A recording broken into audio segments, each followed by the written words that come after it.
আজকে আবার অনেক দিন পর এই রকম ধরনের ব্রেকফাস্ট করলাম। হ্যাঁ, বাড়িতে তো আমরা পেটা পরোটা করি বা হাওড়া থেকে নিয়ে খাওয়া হয়, কিন্তু হাওড়ায় যেটা ডালপুরিটা বেশি সকালের দিকে হয়, এই দিকে জানো তো পেটা পরোটাটা বেশি হয়। ডালপুরিও হয়, বাট পেটা পরোটার চলটা বেশি।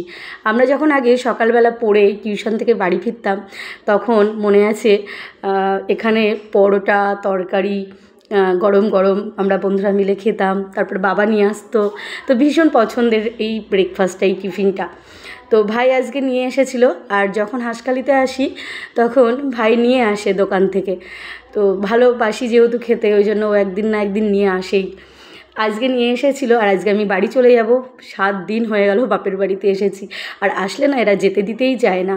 আর ছেলে মেয়ের ছুটি ছিল, আজকে পর্যন্ত ছুটি আছে ওদের, তো আজকেই বাড়ি যাব ওই বেলায় আর কি। তো এই দেখো, সাথে তরকারি আর এই যে স্পেশাল ছানার জিলিপি হাঁসখালির। তো আমরা এটাই আজকে ব্রেকফাস্ট করব। তোমরা কে কী করলে জানিও, তোমাদের কেমন লাগলো ভিডিওটা সেটাও জানিও। চলো টাটা।